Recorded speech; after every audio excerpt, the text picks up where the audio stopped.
आज की कहानी में हाथ की चूड़ियाँ और दाढ़ी के बाल। एक दिन बादशाह अपने महल की छत पर बैठा हुआ था। उसके पास ही ख्वाजा मुस्तैदी के साथ खड़ा था। अभी थोड़ी देर पहले ही दोनों में किसी मसले पर विचार विमर्श हुआ था, जिसमें ख्वाजा ने बादशाह को अपनी राय बताई थी और बादशाह ने ख्वाजा की राय पर रजामंदी भी जाहिर की थी। तभी बादशाह ने उस मसले से अपना ध्यान हटाया और अचानक ख्वाजा से पूछ लिया, ख्वाजा, ये राजकाज के मसले तो कभी ख़त्म ही नहीं होंगे, क्यों न कुछ देर के लिए ध्यान राजकाज से हटाकर हंसी ठिठोली की ओर लगाया जाए। आप हंसी ठिठोली के रंग में हैं आलमपना, ख्वाजा भी मुस्कुराकर बोला। मुझसे कुछ सवाल करना चाहते हैं तो करिए। बादशाह बोला, ख्वाजा, अभी कुछ वर्ष पहले ही तुमने शादी की है, तुम अपनी बेगम का तो ख्याल रखते ही होंगे। हाँ जहाँपना, अपनी बेगम को भला कौन नहीं चाहता।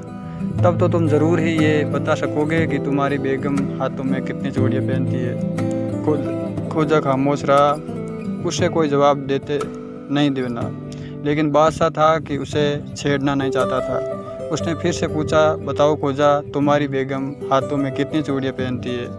ख्वाजा ने कहा, आलमपना, अपनी बेगम के हाथ की चूड़ियाँ गिनने का तो मुझे कभी समय ही नहीं मिला और न मैंने कभी उसकी चूड़ियों की तरफ कभी ध्यान दिया था।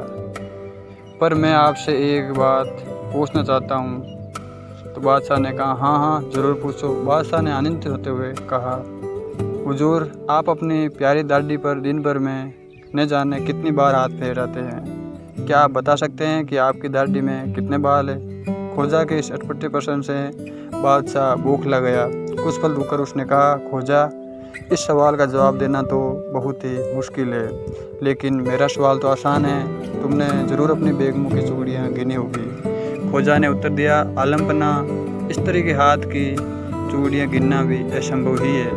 कारण यह है कि स्त्रियाँ अपने इच्छानुसार चूड़ियों की संख्या घटाया बढ़ाया करती है, किंतु जिस दरवाजे की सीढ़ियों से आप रोज़ाना आया जाया करते हैं, क्या उनकी संख्या ठीक ठीक बता सकते हैं आप? बादशाह बोला, ख्वाजा, मुझे वे सीढ़ियाँ गिनने का कभी मौका ही नहीं मिला। इस पर ख्वाजा ने कहा, जब सीढ़ियाँ जैसी ठोस और निश्चित रहने वाली चीज़ों की गिनती नहीं की तो फिर चूड़ियाँ कैसे गिनी जा सकती है? ख्वाजा के ऐसे तथ्यपूर्ण उत्तर को सुनकर बादशाह खुश हुआ। उसने ख्वाजा को पुरस्कार दिया और भविष्य में भी ऐसे तर्कपूर्ण उत्तर देने की शुभकामनाएं जाहिर की।